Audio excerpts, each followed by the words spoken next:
Meet Tyra. She and her husband make $200,000 a year, but looking at their bank account, you would never know. You're making, between you and your husband, $200,000 a year and have $80 in your bank account. Despite this, Tyra found a way to afford their dream vacation, or so she thought. What I did is I financed our flights. It's a cruise we going on, and since I'm a travel agent and I booked so many cabins, we go for free. We didn't pay anything for our cruise.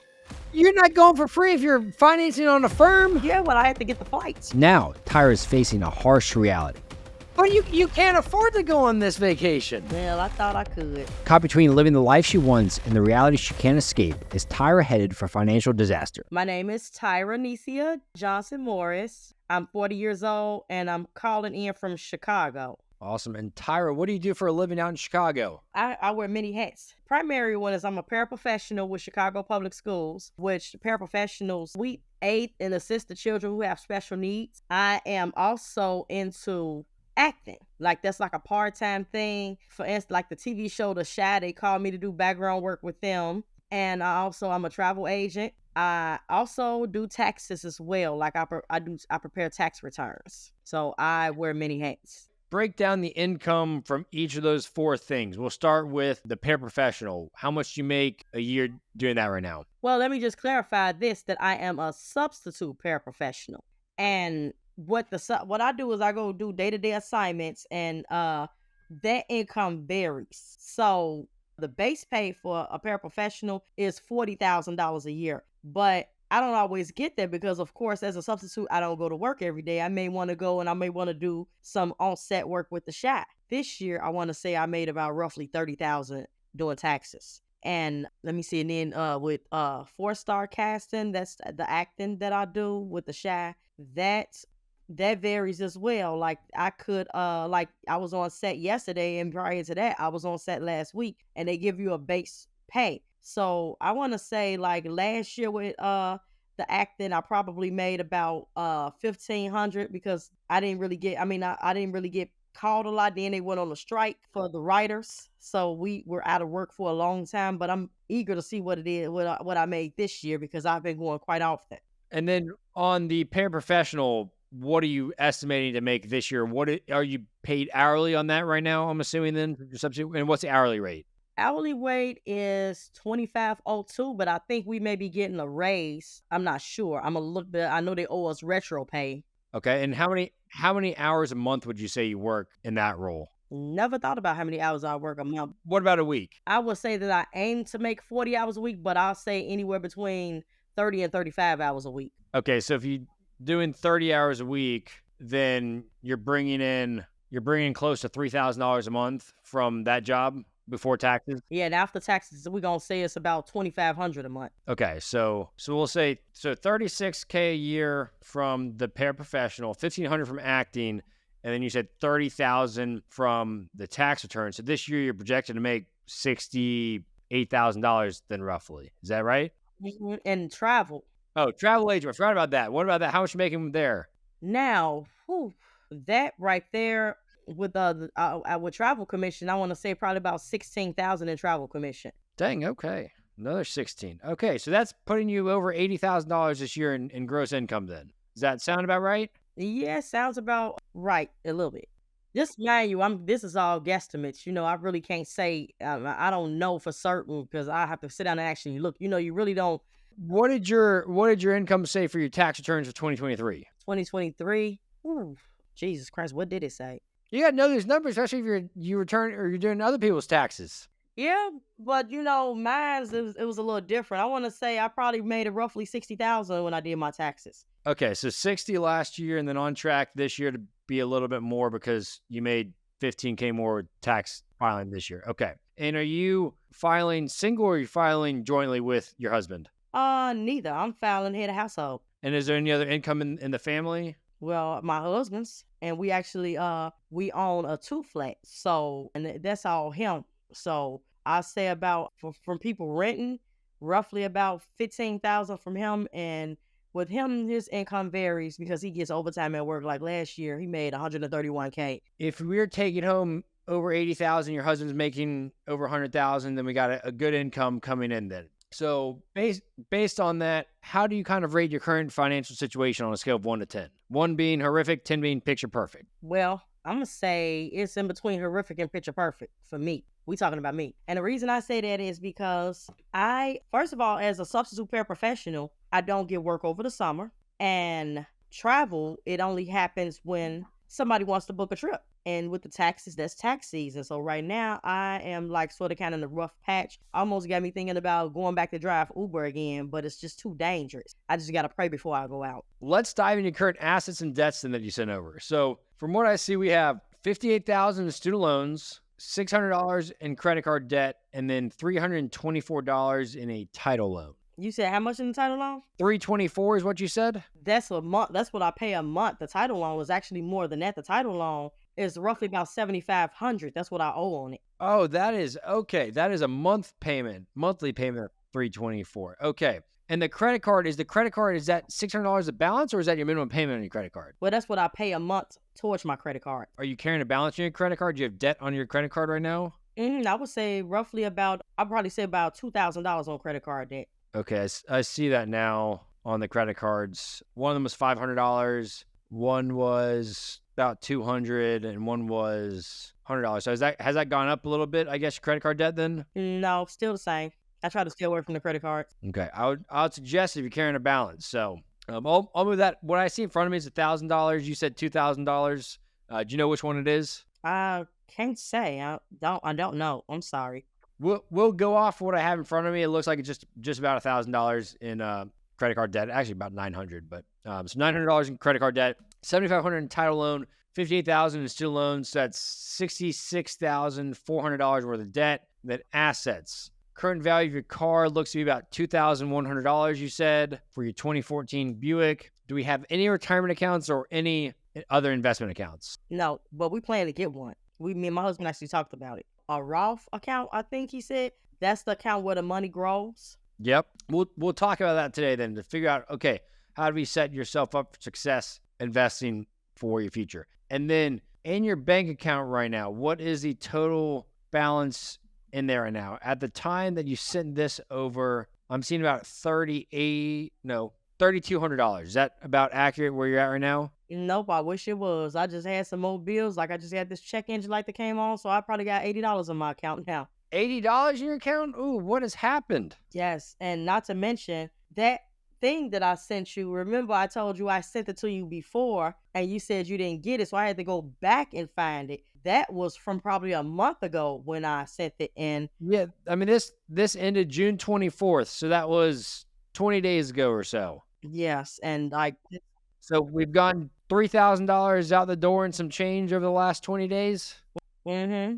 Tyra, we got to figure this out for you. Yes, I love to. Where is this money going? Well, you know something I do have, like, when let's say, for instance, I'm going on Amazon or I'm going to look at a website and I see, like, they say, hey, check out with Affirm or check out with Uplift. And my credit is okay. So I'm like, okay. And then, they always give me the credit because I pay on time. Oh, you're just spending all this money on Affirm and cloring all those dang websites? Yeah. You can't be doing that. I don't want to do it no more. That's money. It is a great marketing tactic. Hey, pay it over 12 months, 4 months, whatever, 2 months. But then when you do 10 of those, you just fall behind on your other bills because you just have all these different reoccurring things you have. So you shouldn't be swiping your card, shouldn't be buying things if you don't have the cash to pay for it. So we're going to have to figure out this today because I want you to prosper. I want you to succeed. And being 40, it's the time to start taking actions today because it only gets harder when you turn 45, 50, 60 years old to set yourself up for success if you want to retire. I don't want you working until the day you die, and I don't want you working until you're 95 years old. And Social Security, who knows what that's going to look like in 27 years for you. So you have to figure out how can you set yourself up for success so that you can survive, prosper, and enjoy your life. So how's that sound? How do you feel about figuring out a plan today to help you get on the right track? I feel great about it. Okay, well, let's do it. So before we dive into, I didn't go through your net worth. Sorry. We have total assets between the car and the savings. We've got $2,180. So only 80 of that's liquid with the bank account. So it brings your net worth to negative $64,220. Does that sound about accurate? Yeah. And do you and your husband keep your debts and assets separate, or are these the entire family? Well, I say separate. That's my debt that I gave you. And before we dive into your monthly budget, I really want to take it back and learn more about you and understand, how did we get to this situation? Where's Tyra from? What is your childhood like? And kind of what has your viewpoint been on money over the last 20 years since you've, I guess, been an adult? Well, I grew up, I had my mom and my dad. Dad was a Chicago firefighter. My mom worked for the post office back then. We always looked at him as Mr. Make It Happen. And his job, they would always refer to him as Big Pockets. Like, you know the song, I love it when they call me Big Papa. They'd be like, I love it when you call me Big Pockets. So we always used to like tell my daddy, you got more money than Michael Jordan. That's what we used to tell him growing up. Like, we grew up, we went on vacations. Like, we would go to Indiana Beach.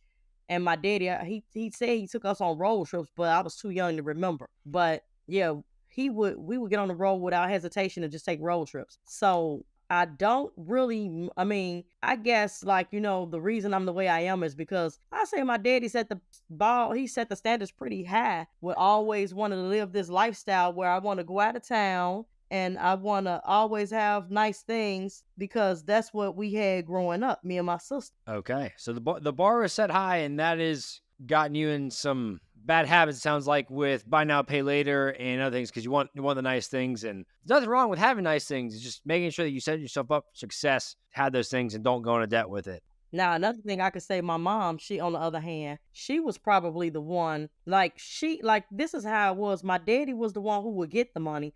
My mama had all the ideas as to how they could reel in more money. But there was also, like, you know, some nasty habits from them where the money wasn't always so good. And then right now to this day, my husband is the go-getter with the money, and I'm the one who come up with all the ideas. Like, hey, we can do this. Like, the reason we bought the building is because it was my idea.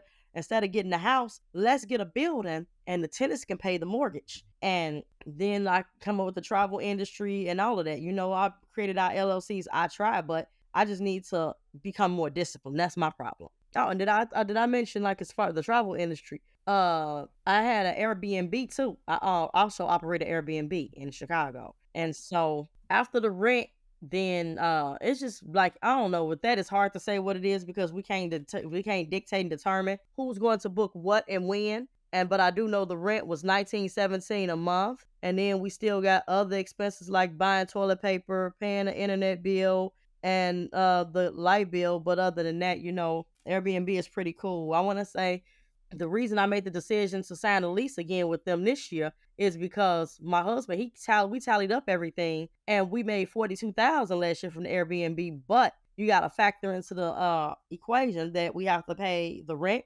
We also have to pay the lights, the gas, and I have marketing too. Like, I run the Airbnb on my website. And so with that being said, I want to say after the expenses, I walked away with $11,000 from the Airbnb. Okay, so you netted $11K after paying for the rent, everything else in between. That's not bad, but it sounds like you are renting. So you're renting a building or renting a unit from someone, and then you are paying them rent. Yes. Paying them rent. Okay, so this is separate from your duplex that you live in right now, correct? Yes, it's separate. I wanted to make upstairs an Airbnb, but my husband, he was like, no, let's get tenant. The one thing I would be careful about is make sure you keep reserves for that, because you're playing the Airbnb arbitrage game, because you're renting a place and trying to rent it out in short-term rentals for more. So you just need to make sure, hey, since you're locked in a lease for 12 months, that you have the capital in case it doesn't get rented for a month or it doesn't get rented for 3 months. So you make sure you have the ability, because you still have to pay rent. So you have to make sure that you keep that account completely full in case issues arise. I'm not pro doing it, but sounds like you're making it work right now. I don't think I would say, hey, scale that business at all. I would keep it to that one and make sure you're running a tight ship with there and keeping all the cash there in case stuff goes awry, and make sure you have a 6-month reserve or something there. But it sounds like it's making you money right now too, which is great. So, and then with your current house, you have tenants upstairs. What is y'all's mortgage, and how much is the tenants paying? Well, the mortgage is $1,600. The tenants are only paying $1,350. Okay, so you have most of it covered, only a couple $100, and then obviously you have to account for capital expenditures, maintenance, all that jazz. Are y'all paying for utilities, or are tenants separately paying for utilities? Tenants are separately paying for their own utilities. So you have a little bit of cost out of pocket, but I mean, basically you're paying $300 plus capital expenditures, maintenance, and your own utilities. So helps bring your housing expenses way down, which is nice. Sweet. Okay, so taking it back to your childhood, did your parents ever talk to you about money growing up? Not really. Not really. Have y'all talked about money to this day, or has it just always been a topic that you just never really crossed with them? Well, I don't talk to them about money because theory we're talking to people about money. I want to talk to people who have more money than me because I feel like you can't take advice from people who are at the level you at or below. And so not saying that they're at the level I am at or below, but like I want to take advice from people who are up there, up there. My daddy told me a long time ago, she's not the best with money. Like she's terrible with money. When I had my oldest daughter, I was 17. So at this time, like I'm only telling her things that the survival technique. Like I don't know anything about credit cards, and then I learned that as I got older about credit cards and how you're supposed to keep your balance at 30% or low. No, you can still keep your balance at zero. Your utilization is supposed to be lower. Yeah, utilization. That's what I'm trying to say. Utilization. But your balance has got to be zero because then you're paying 20, 30% interest rates if you're carrying a balance on it. Yeah, that's what I'm trying to say. Utilization is at 30%. I didn't know. I learned all of this as I went along. This was not taught to me growing up. Even like buying a house, how they look at the debt to income ratio, all of this stuff I learned in my adult years. And so now with the knowledge that I have, I want to teach them, my kids. Well, we got to figure out how do we help you get up from here so you can teach your kids. Because right now, it sounds like you and your husband are making great income, but the bank account investments aren't shown for you. Thankfully, you do have a duplex that you're living in right now and building equity in that, living basically almost mortgage free.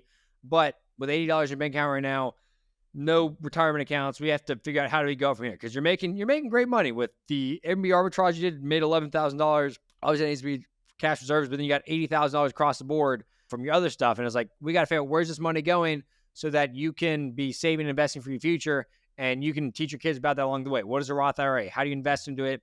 How do you save and build for the future? So that's what we're going to talk about today, because with your income, there should be no reason we have title loans. There should be no reason that we have no investment accounts, no retirement accounts.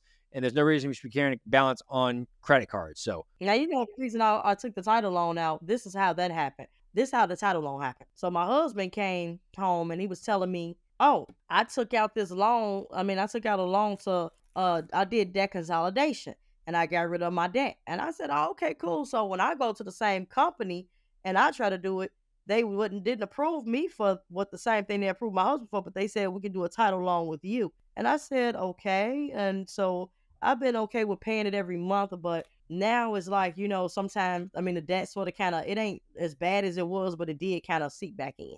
how long have you had the title loan for? Since October. October of last year. Okay. And do you know what the interest rate is on that? I don't know right off the bat. Because title loans are not low interest. I know because they telling me that if I take the whole 4 years to pay it back, then I'm gonna be paying $15,000 back and I only borrow $8,000. And I said, okay, no. I said I'm gonna pay y'all off sooner. Like I don't know how I'm gonna do it, but I will be paying y'all back sooner. Y'all are gonna get y'all money back minus all the interest. So you took out $8,000 over 4 years, and your payment is $324 a month. and it's going to take you if you pay the minimum payments of that paid back in 4 years. This is just a rough calculation, and I don't know if this is spot on or not.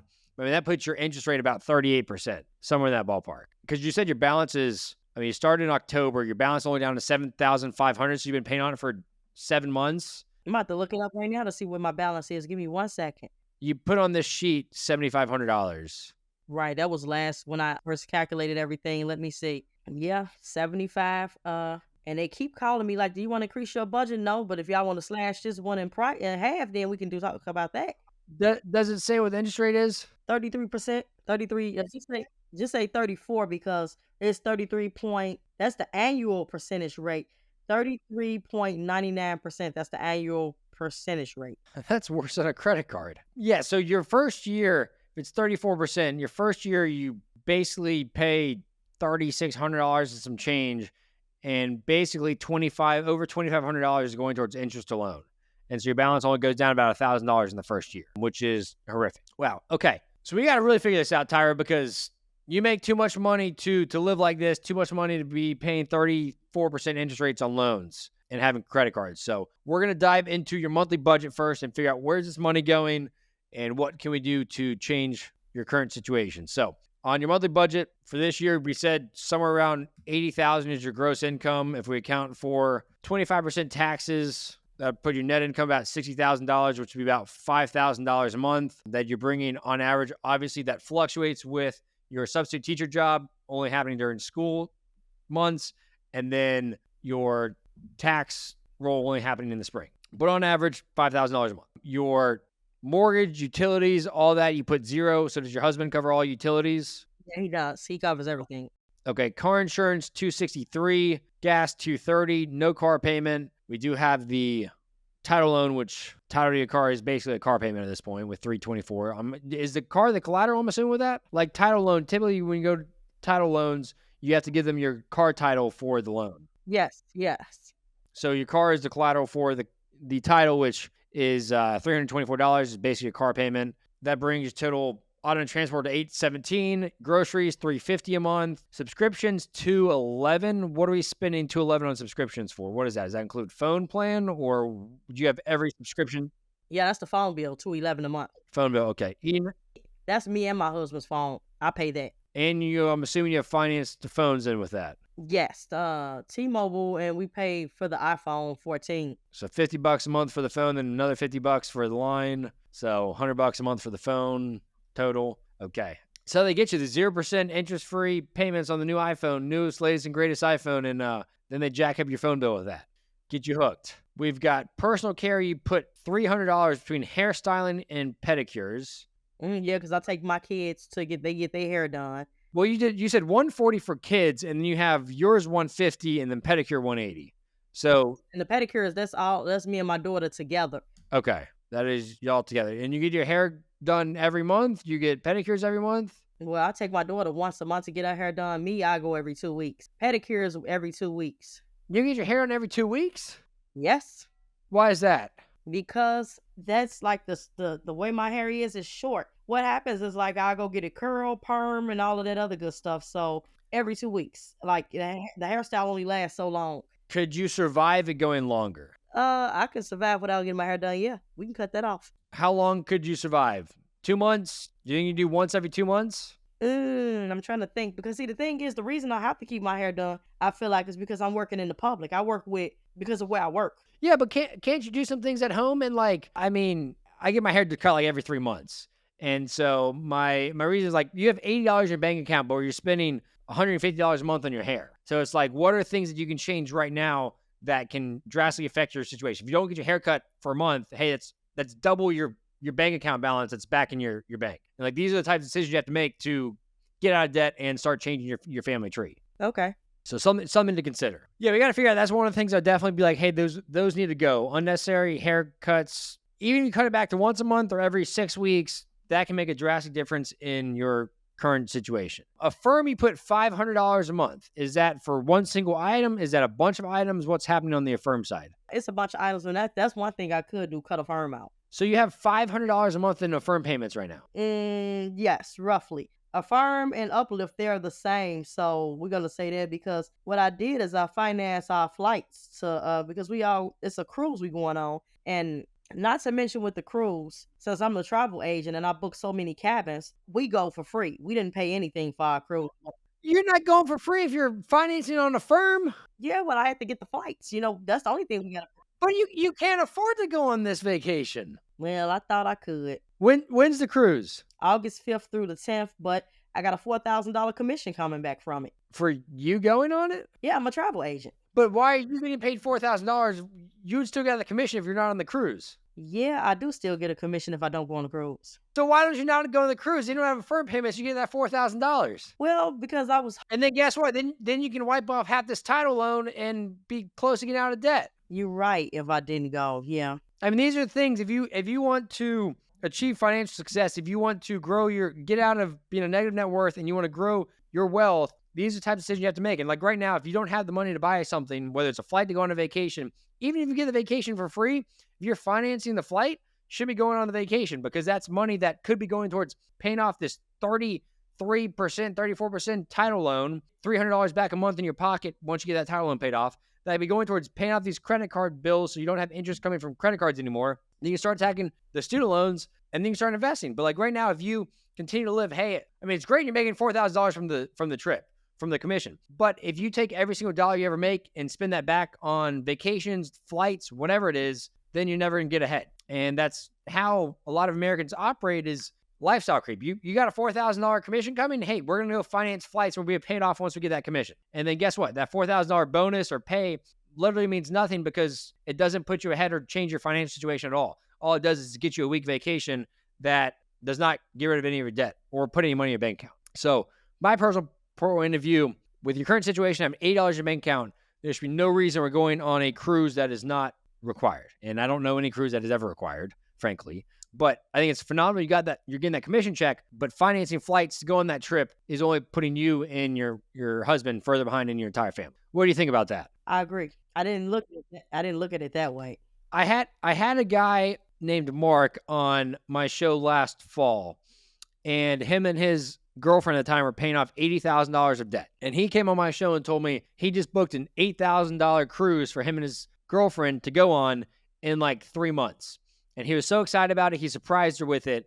And the only thing that did was set them further behind in paying off their debt. He emailed me. I had a conversation about it with him. I emailed him a few weeks later, and he let me know that he canceled the trip, got the refund from the cruise, and decided, hey, we're going to wait till we're out of debt to go on this cruise, because that way they can pay off the debt faster. They don't have to work as many overtime hours, and they can get further ahead a lot faster. And in your situation, I don't know if you can do that with your flights. I don't know if you can get refunds on your flights or credit or whatever it is. But those are the types of decisions you really have to look at right now. Is what's more important? Is it the short-term satisfaction of this cruise? Yes, you get a free flight or a free cabin, whatever it is. Or is it, but then you can't pay off any debt, you can't make any financial progress? Or is the satisfaction of long-term success, long-term wealth building more important than that short-term satisfaction? And I can't decide that for you. That's only something I'm just trying to point out, hey, these are things that you can change and your financial decision-making and habits going in the future, so that you can wake up one day and you can not be stressed about money and have money in your bank account. So what do you think about that? I think that's excellent. But you know what I'm gonna do? I'm just gonna, when I come off the cruise, because like the flights are non-refundable. So when I come back from this cruise, I'm gonna meet with you again. I really do. And when I say meet with you off air, we having a talk to tackle everything that I'm going to slash. Let's do it. I'm a resource. I have a bunch of guests that email me every month, giving me updates, ask me for advice. I'll hop on calls. I'll do whatever. I get nothing out of this if you become wealthy and pay off all your debt and build wealth. Yes, you will, because I'm gonna put you on the map. I get nothing if you go into debt and you continue to finance things and can never have more than $100 bank account. I get nothing out of it. I just want what's best for you. I want what's best for anyone watching this. I want you to succeed and be able to improve your financial situation. So let's do that. And if you can't get the flights refunded, if you can't get whatever, the only thing I ask is go on that cruise. Do not go and book every single excursion. Do not go and spend bazookas amounts of money and other things. Don't do anything else like that. And we got to figure out, even over the next month, how do you start paying out these deferment payments? How do you start attacking some of this debt faster? And when that commission check comes, that money better not be going towards another vacation. That money better be going towards this title loan. Oh, no. It's going to sit there in that bank account. No, it's not. It's going towards this title loan. Well, I don't know. That's the business account. So it's going to the business account. So I was going to leave it there. And not to mention, I have another $1,000 commission check coming back, because I have another group who are leaving for their cruise after we come off of ours. This is a group, I don't even know these people, but they book with me. So the goal is to probably book more, set myself out there more as a group specialist and get more people to book with me, because if 32 cabins get me $4,000, if I can keep doing that, I can tackle the debt, and I can have a number start a Roth, and I'm just all about growing. It's just like, to be honest, I just really don't know where to start. And if my husband was in here, well, I'd be trying to tell you that this is the way we should do it, and this, that, other way. You don't listen to me. It took him to tell you, and you listen to him. He say that all the time.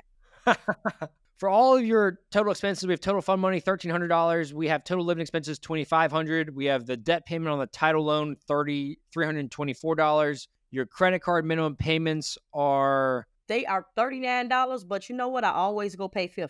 Okay, 38, 35, and 30. Now, let me ask you something.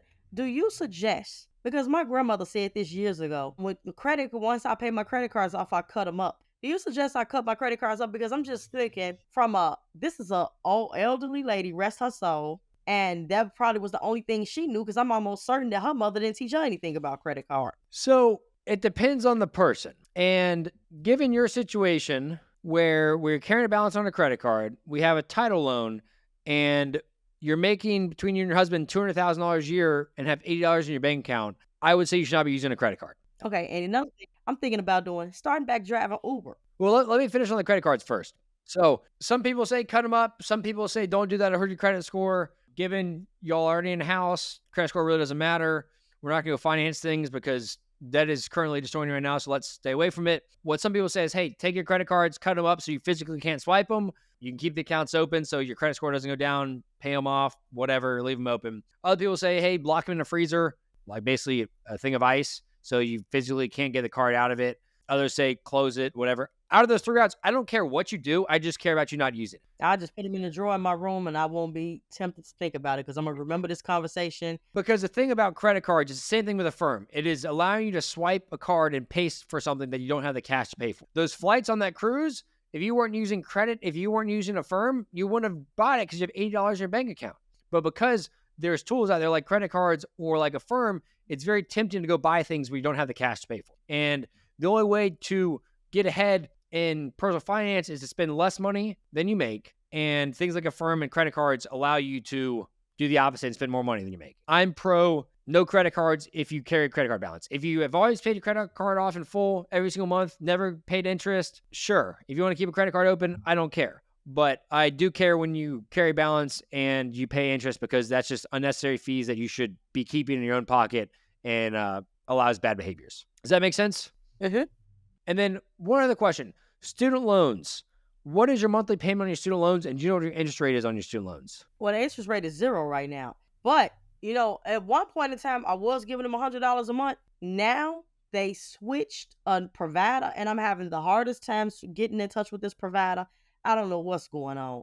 I'm actually praying that Biden can wipe that balance out.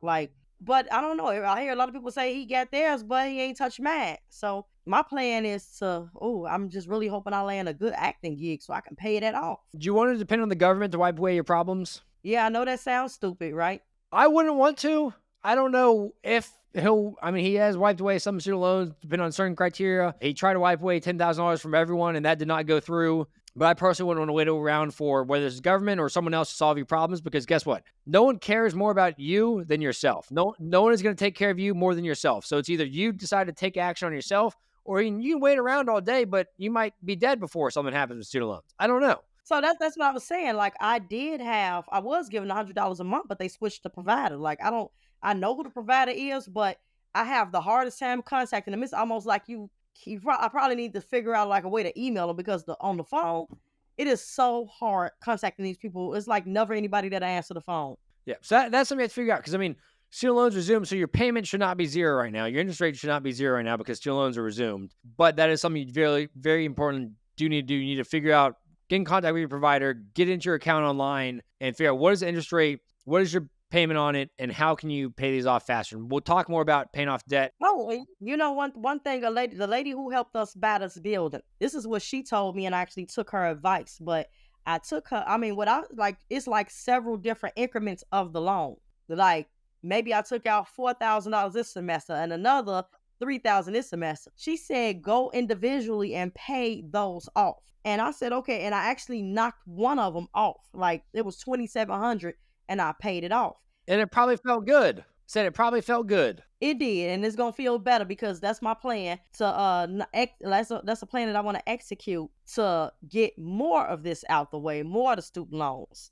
Because I want to build an empire. I want to leave something behind for my children, and I also want to teach them a better way than what I was taught, which is really nothing. Well, we're gonna figure out that path for you. Okay, so that's your current budget, debts, everything else in between, kind of covered it all there. Let's look at your monthly spending. And then once we get to the monthly spending, we're going to figure out what is your plan from here? What are the next steps so that you can build that empire that you want to build and leave for your family. So your first credit card had a balance ending the statement of $190. You paid $50 during this time period. You got charged $36 worth of fees and $6 worth of interest. I think that was an annual fee to $36. No, you got hit with a late fee because your payment was late. I wonder which credit card was that? This is the First Premier Bank. Oh, Your payment was drafted on the 15th, but you got hit with a late fee on the 14th. And so, you know what? That's because it's due on the 14th. And what happened is I went in there to make it because I realized that it wasn't on auto. I like to have my bills on auto pay because didn't share with you that. And tomorrow makes 3 years that I had a stroke. After I gave birth to my 3-year-old son, 6 days later, I had a stroke. And with the stroke, like what happened, I just know that I complained of a headache. And I told my husband to call the ambulance because I didn't feel good. And I woke up in the hospital with a doctor asking me questions and rubbing my right foot, asking, "Can you feel this?" And I say, "Yeah." And then the left foot, "Can you feel this?" "No." "Well, you know why you can't feel it?" I said, "Why?" "You had a stroke." What happened is you had hemorrhaging on the right side of your brain. And when the hemorrhaging happened on the right side, the left side is affected and the left side shuts down. And so I was in neuro ICU for 2 weeks. And I spent a month at Shirley Ryan Ability Lab, which is the best rehab in the world, is downtown Chicago. People from all over the world come to Shirley Ryan. And then after that, I had to do 3 months outpatient rehab. And so in the midst of me doing 3 months outpatient rehab, I'm going to rehab, and me and my speech therapist talking, and she started telling me about Chicago Skyrise, where people can raise money and climb the top of the Sears Tower for Shirley Ryan. And I actually did that after I got out of after I did that. But I try to put my bills on auto pay and make sure I have the money there to cover them, because if I don't, I forget.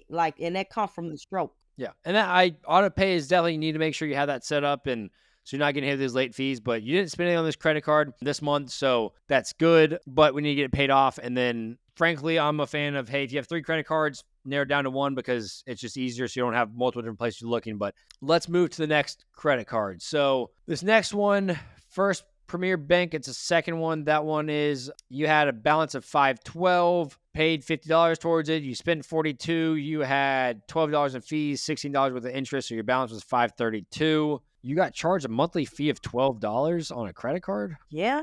Why are you getting charged a $12 fee? I have to look into that. I just want to. I would look into that. I'd cancel that card once you get it paid off. And you spend $42 on White Castle. That's a nice White Castle visit, spending $42 there. Yeah, I did that. It was one night, I don't remember exactly what happened, but I do know I just said, let me just stop and get me and my husband and the kids something to eat. That's another thing I need to stay away from. Uber Eats. So we're going to see some Uber Eats here in a second when we dive into your debit card then. Will we see some Uber Eats on the debit card? You may see Uber Eats on the debit card. And I haven't really been doing much of Uber Eats lately.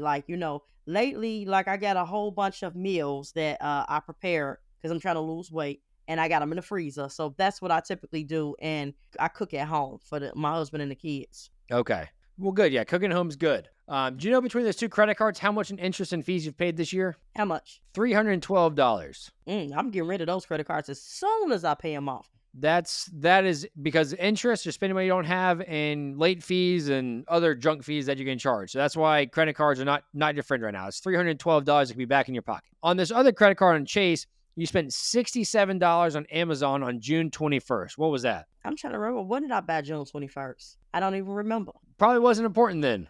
It probably was. Let me just go look at the Amazon account and see what I bought. Then you went out to Perkins restaurant for $50 on the 28th. Okay, so when Perkins, that's when me and my mother, we traveled to Minnesota because my oldest daughter relocated to Minnesota. And we went up there to visit her. And as soon as we got off the road, we ate. It's a nice meal, $50. But again, credit cards are allowing you to spend money you don't have in your bank account. Let me see. What did I order on the 21st? Something for my daughter. I sent her something up to Minnesota.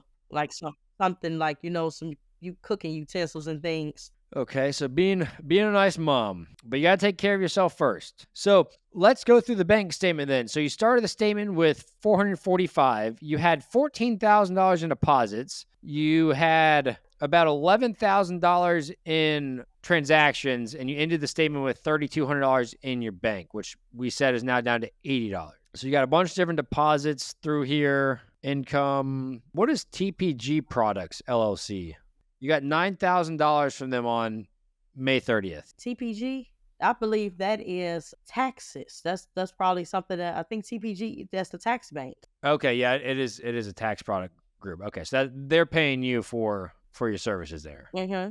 Okay, so you got a big payday then in May. Okay, so then let's look at withdrawals, because your withdrawals during this time period, $7,000 for your ATM and debit card withdrawals. So let's see what you spent money on here. We've got Chick-fil-A, White Castle. We've got some Apple subscriptions. We see Sam's Club for $51. That's why I went to the gas station to fill my tank up, because I used to go to Sam's Club to get my gas. We got Jiffy Lube. We've got Instacart for $20, Instacart for $2, Walgreens. We got your car repair for $965. We have Easy Pass for $75. We have Bristol West Insurance and Kemper Life Insurance for $291 and $277. Is that car insurance? Okay, Bristol West is car insurance. Kemper is a life insurance policy that I took out on my father. Is that a whole life insurance policy? No, well, no, it's a whole life policy because of his age and his illnesses. I couldn't get term life on him. Okay. Is there a reason he needs a whole life insurance policy? I just got it because I felt like, I wanted to have something like, I took, he really don't need it. Because that's I guess my question for you is, I mean, the point of insurance, and I could go into a whole tangent about whole life insurance versus term life insurance, but I like term life insurance policies because it's guaranteed benefit if someone dies, and insurance is for when catastrophic events happen. It's not for an investment. And I guess my question for having life insurance for your father is, you're not dependent on your father's income. If your mother and father still together and alive? Mm-mm. So you want life insurance, term life insurance, if you have dependents or you have someone dependent on your income. So in your instance, with your husband, you and your husband should both have term life insurance policies because you have children. Yeah, we do. We had multiple policies too. So I'm guessing that where we're going with this is you saying to not have any insurance on my dad, like get rid of that policy. Yeah. So, I mean, that's my personal take. Like I wouldn't take out a policy for someone that I'm not dependent on their income. If you were still living at home underneath your father's roof when you were a teenager, yes, it makes sense for a term life insurance policy. But since he's living on his own, yes, there's going to be, when someone passes away, there's funeral costs, there's all that. But like, that's where, okay, dad needs to be saving money to make sure that can pay for it, or you need to be saving to make sure you can pay for that. But I mean, that's $277 a month that can be back in your pocket. Take that off. Okay, $277. But don't worry, I'll send you notes about everything that we talked about as well. But that's definitely something to look at and say, is this needed? I do pay for my mom. I got a policy on my mama too for $50,000. Okay, so same thing there. You're paying $100 a month for your mom and your dad, and you're not dependent on them for living and your income. You're an adult, you have kids, and you have a husband. You both make full-time jobs. So something to look at and decide, what does this actually do for you? And right now, I think you're better off taking that money, paying off your debt, and then investing that for yourself in your Roth IRA and other investment accounts. Does that make sense? Yeah, it makes perfect sense. And another thing about my father, he paid for his cremation about 20 years ago. Okay, so you don't have to worry about half those costs then. I was just thinking about, I want to have something extra. You're just trying to get a payday when that happens. Well, not necessarily a payday. Just want to have something for, like, if something happened to him, that I'd be, well, you're right, a payday. Okay. Next, we have Glow and Explore LLC. What is that? $257. $257 Glow and Explore LLC. That's my business. That's my travel business, Glow and Explore LLC. Why did you pay $257 on your debit card to your own business? I'm trying to remember what exactly happened. Matter of fact, this is what happened. So I have 2 cards. When I'm on my website for the cruise, I have 2 cards on there. And so when I thought I was paying for one, I thought I was paying with using one card. I didn't pay attention to the last 4 digits. It was the wrong card. So that's what happened with that. Okay. And then we have a bunch of Southwest flights for $167. We've got, which traveling when in debt, we should not be doing that. We got Bath and Body Works, $140. We got your kids salon for $155. We've got Affirm for $20. We've got more Apple. We've got more, I don't even know what this is. Gloss. The lady, how can I get rid of the life insurance policy? And then I'm going to cancel the one for my mama too. Don't worry. When you call the life insurance people, tell me when to cancel it. They're going to convince you and tell you it's stupid to cancel it. So I'll send you some resources and stuff to know what to say to those people and how to handle those conversations. Okay, because the lady who did my father's life insurance policy, I actually know her from church. Yeah, and she's a saleswoman. She makes money selling you that policy, and she's going to be pissed when you cancel it because that means it's money out of her pocket that you're taking away. So just be ready for that. Let's see what else. We got more PayPal. We've got Harold's Chicken. We've got, what is fax, tuition, and fee? That's my daughter's tuition. Okay, $129 a month. So this is what happened. So my daughter, the tuition is really $15,000 a year, but we get a nice scholarship for her, and that'll cover so much. So what me and my husband is left covering is just $3,000 for the year. And last year we got 2 scholarships that cover her. She went for with nothing. And so now this year they didn't pass this other bill for the other scholarship that everybody is depending on. So that's what we sort of waiting on. But like you say, we shouldn't wait on the government. So we're gonna eventually pay that $3,000. We owe $2,700 because I didn't pay so much on it so far. So we gonna get rid of that too. You gotta make some progress on that then. Okay, so I've had this policy on my father since 2020. Because I remember when my daughter's grandmother passed away from COVID, I said, let me get policy on my mom and my father. So I got policies on the both of them. And my dad, I had the policy since 2020. So that's $13,000 that could be back in your pocket. Right. And I just did quick calculations, and it says that within 6 years that let me see, what is 277 times 12 times 6? That's close. That's basically the $20,000 right there. So that's 4 years. And my auntie even told me when I told her I took the policy out, she said, now what if your father can end up outliving, and you're gonna probably been and paid more for the policy than what you're gonna get back, what you're gonna get. So that's why whole life insurance is expensive and not in your best interest. Okay, let's see what else we have.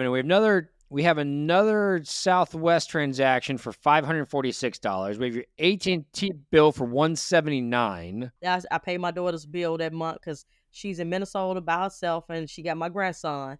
And I feel like she don't need to be that like 400 or some miles away with no phone. And so it's just that, she just got there, she getting acclimated. And I told her, as long as you're trying to do something with your life, I help you. But I'm not helping you throw your life away. We have, and I told, like, I'm like, she decided to move to Minnesota. And I was not opposed to that idea because it's much safer and there's more opportunities there for her. And, she'll be away from everybody and she can stay rooted and grounded in what she's trying to do. Like, she made the dean's list. So in school. And when she was here in Chicago, she couldn't do that. It was always a distraction. Had a fight in one school that I was paying for. Got kicked out of that.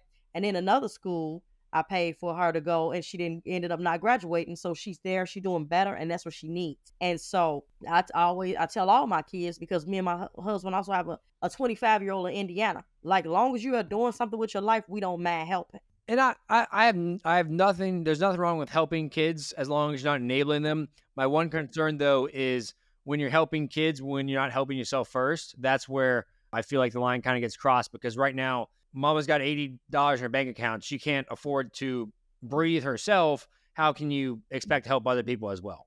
I'll say my one concern about helping your kids is if you don't help yourself first, then you're basically, the airplane analogy, you're putting on your kid's mask before you put your own mask on. And so you have to make sure that you're taking care of yourself first and foremost before you help others. Otherwise, you're going to be 65 years old asking your kids for money because you can't afford to live if you don't take care of yourself first. Does that make sense? It makes a lot of sense. And okay, so on this other sheet, I see some life insurance policies. I think probably one of these is your mom's. I see the uplift for $111. What is Opportune? Yeah, what is Opportune? There's a ton of Opportune on here. It looks like it's a loan platform. Oh, that thing, Opportune. Because there's like 20 transactions that are like $20 to like $1 to $20 on here. Oh yeah, so what that do is like they take money out of my account and they put it, it's like their little savings account. And it's been times where I have totally forgotten about it, and then I go like, wait a minute, I got money over there in Opportune. And so I take it out. It used to be called Digit, but they changed it to Opportune. Okay, so it's a savings account? Yeah, it's like basically a thing that takes money out, and then they charge you they give like charge you for it. But and then what the $1 is that you're probably seeing is like I'll be wanting the money instantly. So instead of me waiting like the 5 days and it's free, I say no, just give it to me instantly. I'm not familiar with Opportune. I'll send you a website that I use. I use Marcus by Goldman Sachs for my high yield savings, and that allows you to earn interest on your money. But I mean, the fees, you're paying a lot in fees, it looks like, to Opportune. So definitely something I'd look at there is what is a better route there that you can go with savings. I see more uplift for 220 or 237, more insurance stuff. You got so many different insurance things on here. Transamerica. So you got to figure that out. I'll send you some more notes and stuff on that. That is definitely something you have to figure out, is the insurance side of things, for make sure you and your husband are covered, but the whole life insurance policies. So we have policies on ourselves and our kids. Why do you have policies on your kids? Well, the little ones are riders, but the adults, I have a policy on my we like just in case something happens, like it ain't nothing but $20 a month. Like we had a 25-year-old son and we have policy on him, and that's just in case something happens to them, we can lay them away properly. Like all we're gonna do is cremate them and just probably put the money away. But my daughter, it was necessary for me to get a policy on her because if something happens to her, I have a grandson who I'm gonna have to take care of. And the money is just basically going to be used to aid and assist me with helping him. I understand that. And I think one thing you should do is as you kind of change and move on your financial journey, these are things that you can get your children set up for themselves so that, hey, they're covering these costs of their own life insurance policy, their term life insurance policy. Right. And that's what's now when she gets on her feet and she graduates and she becomes a nurse, then she's going to be able to do that. And they will. And we also explain to them both, if you guys want us to, we got, I'm trying to see, we are going to leave y'all a little something when we pass away. But if y'all want more, y'all take those policies out and y'all pay for them. But I mainly got enough, like I got a policy because I want, like if something happened to me, I want my husband to be able to take care of our two small ones. We got an 8-year-old and a 3-year-old. And I want to be able to take care of them and possibly pay the bills and all. Okay. So let's see what else. I think that's really it for that. So let's talk about what kind of the next steps for you are that I think would be beneficial to help improve your financial situation. Because right now, 40 years old, you still have time on your side to get ahead. Right. So I'm taking off these insurance policies like you suggested. And I'm also going to no more Affirm after I'm done paying this off. Because I normally don't even use Affirm for it. I never used it for flights or anything. We just always paid our flights out. I would use Affirm, like let's say for instance, I go on Amazon and I want to just do some Christmas shopping. But you're not going to go Christmas shopping anymore with Affirm because you can't afford to do it. Because we're saying no more to Affirm. No more to Affirm. And plus, we don't have difficult kids to please anyway. The 3-year-old, he's into cars. He tell you, I like cars and women, Mom. I'm like, you like cars and women? Yes. And like he like Barbie doll look girls. Like if it's like let's say for instance you and your wife step over and y'all come into our house and your wife look like a Barbie doll, he's gonna be all over there like hi. And he's 3 and he loves cars. He have a whole car collection. So all we doing is probably gonna buy him a couple of race cars. And my daughter, the oldest one, the 8-year-old, all she cares about is being on her gadgets. She don't even care about getting anything for Christmas. She say, give me a Chicago Bulls hat or a hoodie. That's it. But these are not kids who love toys and a extravagant Christmas. Good. Well, let's talk about so the next steps for you. Stop credit cards. Affirm. Stop credit cards and Affirm. That means no more debt. If you can't pay off your credit cards in full, you haven't been. Let's just cut them up, get rid of them, close them because you're paying fees, interest, whatever. It's not in your best interest. Number 2, budgeting. You need to understand where your money's going. Looking across, you have 3 different credit cards, you have 1 different bank account. Money spread across different accounts, so it makes it difficult to track. You need to make sure that you are using either an online tool to budget or a spreadsheet or something to know, hey, this is how much money I'm spending on food. This is how much money I'm spending on shopping. Because right now, looking at your stuff, there's 4 or 5 pages worth of transactions. And I can't sit here and tell you how much you spend on food or shopping or anything else between because it's way too complicated, way too many transactions. So you need a process for doing that. I'll send you some tools and resources I use. I use one called Copilot that automatically categorizes my transactions for me. Started using it about 6 months ago, and I love it. But you really need to do that. And with your budgeting, you need to cut out unnecessary expenses. Like we said, shopping, hairstyling. Do you need to get your hair styled every 2 weeks? Probably not. Do you need to get your nails done every month? Probably not. Can you buy stuff online or at the store? And not online because we're done with Amazon shopping. But can you buy stuff at the store and you and your daughter do each other's nails and have that experience at home and save $100? Probably. But these are things you have to figure out is cut your budget down to only the necessary things that you need to survive because you make way too much money to have $80 in your bank account right now. And I want you to succeed. I want you to pay off your debt. And then I want you to enjoy life. Okay. And I'm going to do that. After budgeting, you have to start paying off debt. That means every single dollar you're making that is not a necessary expense going to paying off the debt. That means we've got credit cards that need to pay off $900. You should be able to do that in a month. Your title loan, that is the hard one because it's a 34% interest rate at $7,000. So what I'd look at is options for refinancing that to a normal personal loan, something that's a lower interest rate, 10%, 15%, something lower than 34 because you're basically paying higher than credit card. So I would pay the credit cards off in the first month and then start attacking the title loan, and that should take you a couple months to pay off after you refinance it. Then once that's done, then we start attacking the student loans. But right now in the student loans, you have to figure out, 1, what is the interest rate on it? 2, how do you get in your provider? Or I guess 1 is how do you get in your provider's website? So you have to really figure that out. And then 2, what is the interest rate on it? And what is your path to pay off $58,000 worth of student loans? Because in my opinion, I wouldn't wait around for the government to pay it off because who knows if that's going to happen. But that's something you have to figure out on the debt side is after the cruise, if you can't get refunds on the flights, every single dollar you're making, these commissions after taxes, accounting for taxes, is going towards paying off the credit cards and the title loan as quickly as possible. Does that make sense? Yep. And so, the sooner I pay off the title, the less interest I have to pay. So that's $324 back in your pocket from the title loan, and that is $100 back in your pocket from the credit card. That's $427 a month that you're getting back in your pocket that you're not paying 30% interest rates on, which is phenomenal. And then after the cruise, like I said, taking the commissions for that, throw that towards the credit card debt and the title loan, and after counting for taxes, and then after that, you're going to be attacking the student loans. But I would use the debt snowball method. I think it's the best way to do it. You just knock off your credit cards really quickly because it's such a small balance. And then after that, you'll attack the title loan, hopefully refinance to a personal loan that is a lower interest rate. And then after that, you'll be doing the student loans to start paying those down. Other things you have to look at, we talked about the whole life insurance policies. I don't think personally you need whole life policies on your parents because you're not dependent on their income. If they want to take out a policy on themselves, that's up for them to decide, but I would stick with term over whole life insurance policies with your kids, help them set up for success so that when they can take up their own policy, so you're not having that on your P&L as well. And then apart from that, once you're debt free, this is where the fun starts. So obviously it might take a year, it might take 2 years to pay off all the student loans, but I mean, with your income and no living expenses because y'all live in a duplex and your husband covers the little expenses y'all do have on the house, you should be able to pay off and make a lot of progress on the student loans quickly and pay it off in 2 years. I think you could do it.